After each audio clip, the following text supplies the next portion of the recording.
जीव अपने आत्म स्वरूप को भूलकर ही नाना प्रकार की योनियों में भटकता है। भूल कर अपना घर जाने कितनों के घर, जाने कितनों के घर, तुझे जाना पड़ा, तुझे जाना पड़ा। भूल कर अपना घर जाने कितनों के घर, जाने कितनों के घर, तुझे जाना पड़ा, तुझे जाना पड़ा। कौन सा घर? ये शरीर ही घर है जिसमें आप रहते हो। जैसे ये शरीर इस घर में रहता है ना, वैसे ही मैं जिसमें रहता हूँ वो घर, यानी मैं कहाँ रहता हूँ? इस शरीर में रहता हूँ, ये घर है। तो कभी कुत्ते के घर में गए, कभी बिल्ली के घर में गए, कभी गधे के घर में गए, कभी सांप के घर में गए, कभी चींटी के घर में गए। ये घर यानी ये शरीर क्या है? हमारे रहने का स्थान है, घर है।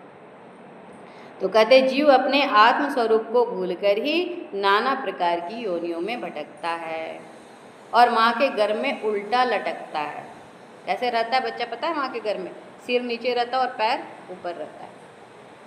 9 महीना तक ऐसे लटका रहता है। अभी आपको अगर 10 मिनट के लिए उल्टा लटका दिया जाए तो कैसे रह सकोगे? क्या रह सकोगे? पंखा में उल्टा लटका दिया जाए तो क्या हाल होगा? अब 9 महीना हमें माँ के घर में वैसे ही रहना है, कितना तकलीफ होगा। और कैसे रहना? हाथ पैर भी नहीं फैला सकते, हाथ पैर ऐसे करके रहते, पैर को ऐसे करके बैठा रहता है, ऐसे रहता है, हाथ को नीचे घुसाए रहता है ऐसे और पैर को ये रहता है।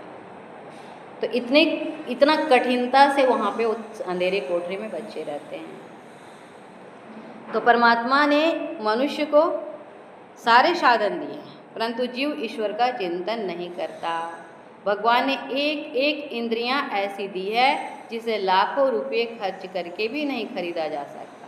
कहा ना, साधन धाम मोक्ष के द्वारा, पाइन जो परलोक समारा। ये साधनों का धाम है शरीर और मोक्ष का द्वार है, परंतु इसको पाकर के भी यदि हम अपने परमार्थ को नहीं सुधारते तो हमसे बड़ा मूर्ख और कौन हो सकता है? मूर्ख किसको बोलते हैं? मूर्ख कौन है?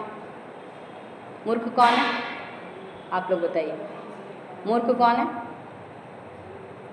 जो इस शरीर को मैं मानता कि मैं शरीर हूँ, मेरा शरीर है, सबसे बड़ा मूर्ख वही है जो हमारा है ही नहीं। है क्या हमारा? 5 भूतों ने ये शरीर को बना के दिया है, आकाश वायु अग्नि जल पृथ्वी, और इसको हम अपना कह रहे हैं और अपने आप को तो भूल गए। तो हमसे बड़ा मूर्ख और कोई है क्या? कोई नहीं है। हम तो बोल देते हैं तो मूर्ख है, लेकिन सबसे बड़ा मूर्ख वो है जो अपने को